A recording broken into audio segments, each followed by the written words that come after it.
Okay, in this video we're going to cover the bullets. We covered the case, now the bullets. You can go two ways. You could either buy bullets that are already cast and made, and they're available either as a cast bullet like this or for a paper patch. And what a paper patch is years ago they used to wrap paper around the base of the bullet as a form of jacketing and that. And I have an original cartridge that you can see. It looks like a swaged lead bullet. It was stamped out on a press with a paper patch right there. Paper patch. Some people who are into these guns like to make it just exactly like the originals.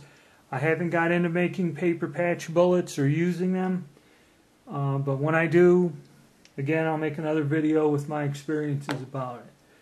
So basically, if you buy bullets, they're going to run you, let me see here, I wrote it down.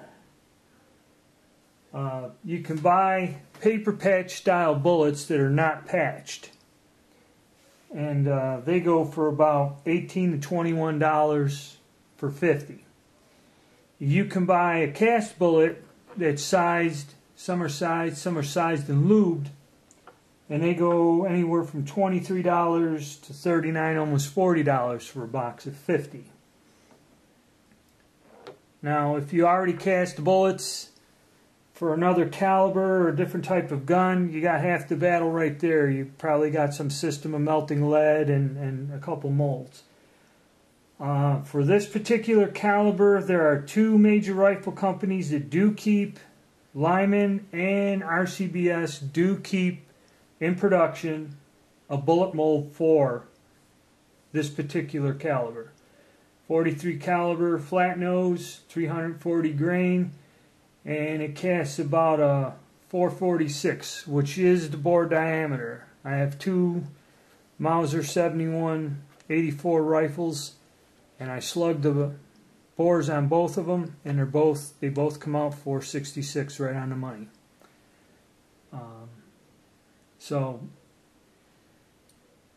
And that's the bullet that comes out of this mold. And then what I do is,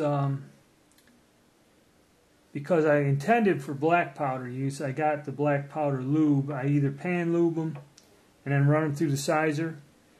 I tried putting the black powder lube into the Lyman Luber sizer, and it's very soft. It's not like smokeless powder. It just comes right through the die, and it was a mess. So, and there are the molds. You know, and these cost anywhere from $62 to $65 depending on who you buy them from. That's about what the molds cost. And with the Lymans and that, you will have to buy or have a set of mold handles, which adds more to the cost. Lee produces dies made out of aluminum for different calibers. Unfortunately, they don't have a bullet that's usable in this caliber, but they do for a few others, and their molds usually run around $20 and come with the handles and everything all set and ready to go.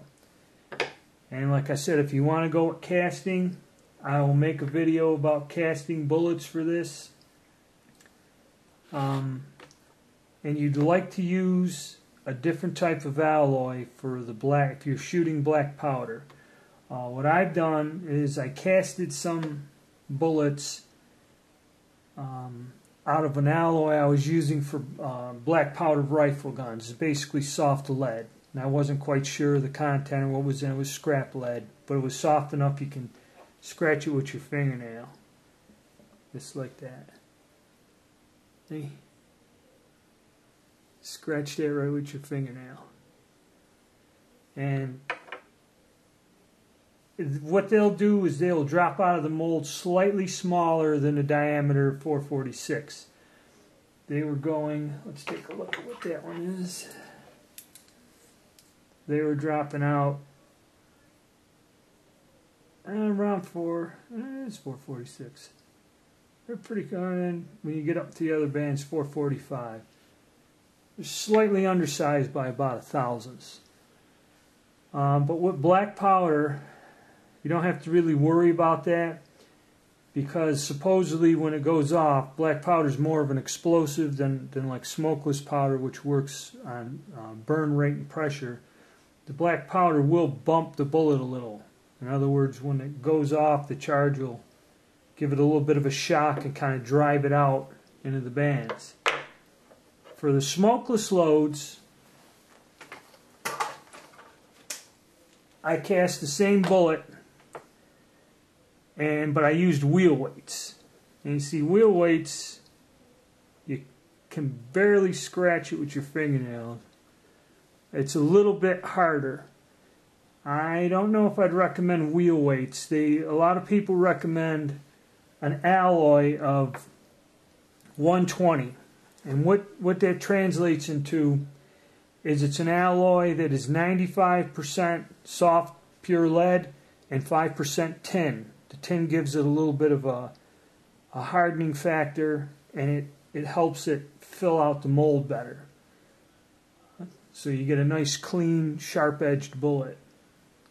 I found that just pure lead does kind of cast smaller, and now these bullets came out almost 447, and I ran them through a sizing die. It actually shaved a little off, where these ones with the softer lead, the sizing die wasn't, was making a uniform size, but they were a smaller diameter than 446. So you have a choice one way or the other. But originally, I guess they did use a paper patch bullet at some point in time. And if there are any cartridge collectors out there who are watching this video and would like to know what the head stamp is on that, and demonstrate to us your skill, it's a D786 and an asterisk like on the bottom. I have no idea where this cartridge came from, how old it is, or when it was manufactured.